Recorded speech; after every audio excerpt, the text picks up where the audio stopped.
Hi, welcome to Katie in the Morning. It is Tuesday, March 13th. We are almost halfway through the month of March already. Today we are going to take on probably the most controversial topic in a nursing home, the certified nursing assistant uniform.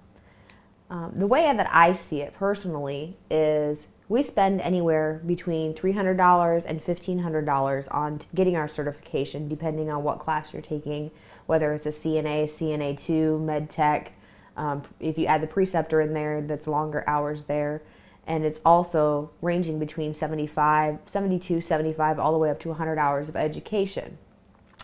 Now, my question to you guys is, if you're spending that much time and that much money into your professional career, then why are we showing up to work looking like Rocky Balboa? The uniform reflects everything about our skills. This is my personal opinion. If you show up to work in jogging pants, a sweatshirt, earbuds in, and someone walks through that front door looking for someone who they can talk to about their loved one, you're not the person they're going to go to. If they're not there continuously and know you by your first name, they're not going to know that you're a certified nursing assistant, you're an LPN, you're an RN, you're even employed unless you're standing behind that desk. If you're getting ready for work in the morning, in the afternoon, or if you're an overnighter and going in for your shift at night, you put your uniform on, or whatever it is, if it's casual dress Friday, if you're going into work, and you look at yourself in the mirror and ask yourself before you leave this house, is this something that I should be wearing? Odds are it probably isn't. You're there for 8 to 12 hours, 16 hours if you're pulling a double, so you want to be comfortable, but at the same time, you have to remember that these people are paying for your professional care. They don't want you to show up in a sloppy t-shirt and sweatpants, like I said, and at the same note, a uniform that is too small or too big. Another thing that I think is a very important part of your uniform is your gait belt. You should not go to work without your gait belt on. I've seen so many CNAs get fired for doing transfers without their gait belts because they left it at home or it took too long to put it on them. Your name tag is a very, very, very important part of your uniform as well. If I were paying for care from someone, I would want to know who that person is that is taking care of me, not because I know a lot of people, there's a common joke on the internet that if they don't know my name, they can't turn me in. It is kind of funny, but at the same time, that person is not going to be able to compliment you if they don't know your name as well. That's a very big thing in culture change and person-centered care. A lot of places are putting up whiteboards in their rooms so they can write the name of the LPN, RN, charge nurse, and the CNA on that board so that resident knows exactly who is taking care of them for the amount of time that you're there. Your name tag does the same thing for those people. When it comes to shoes, that is a little bit tricky topic. Everybody's got different feet. They work different hours on different types of flooring. But one of the things that never changes is the amount of protection that you have over your feet. If you're going to work in especially high heels, I know a lot of social workers you'll see come in with like the open-toed shoes on. That's okay for them because they're not working the floor and their toes aren't exposed to those lifts. And I think every CNA who's been a CNA for more than a year has experienced that pain of that Hoyer lift or that Mediman or easy stand or sit to stand, whatever you refer to it as, running over your toes at some point during your career, and it is not a good feeling. The mesh tennis shoes, they do the same thing. There is no protection there for your toes, along with bloodborne pathogens.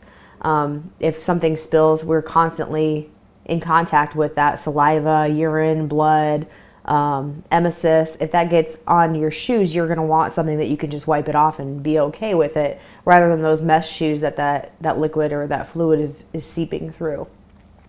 The CNA uniform, I think, reflects our skills in a sense. The more professional you look, the more professional you'll appear to family members and residents.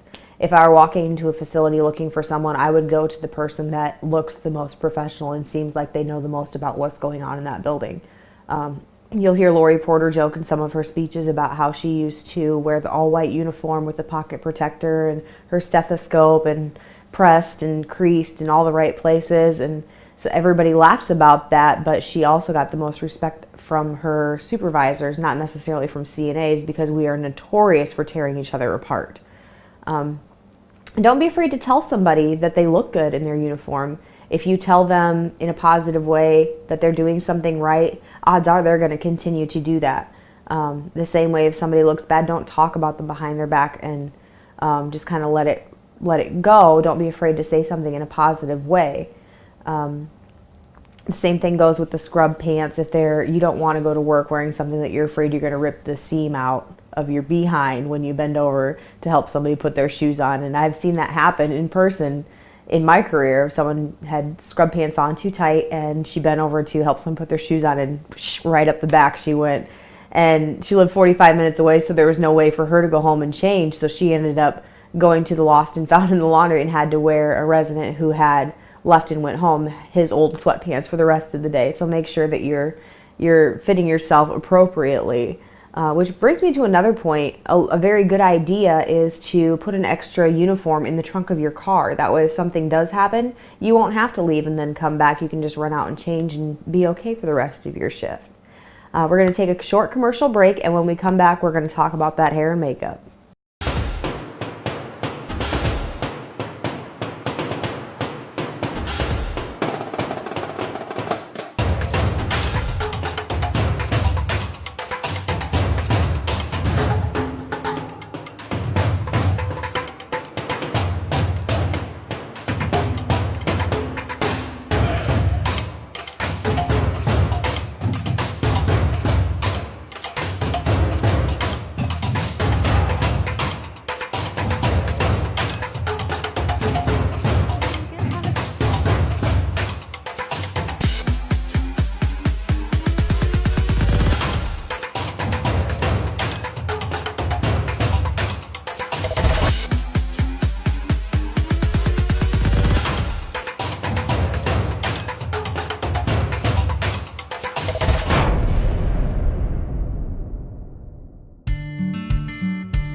From the Heart, a weekly segment with John Willard, airs every Tuesday at 2:30 Central Time on CNA TV. Welcome back.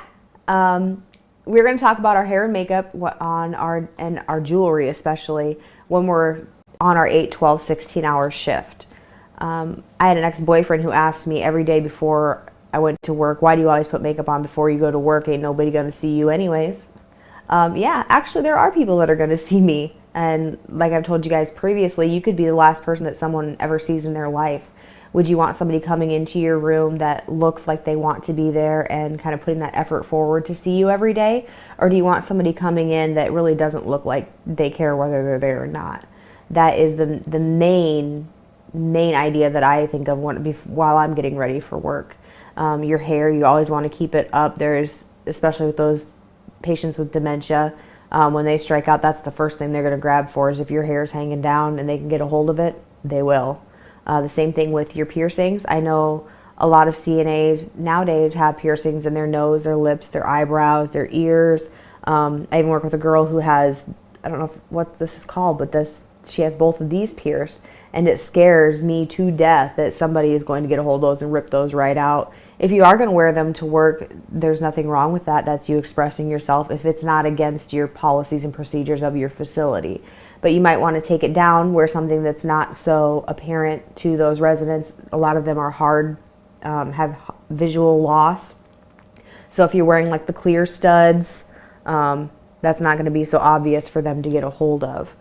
The same way with the dangly earrings, you don't want to wear those to work. Those can get caught on your uniform. We're constantly moving and constantly turning and interacting with people, and if that gets caught, that is not going to feel good.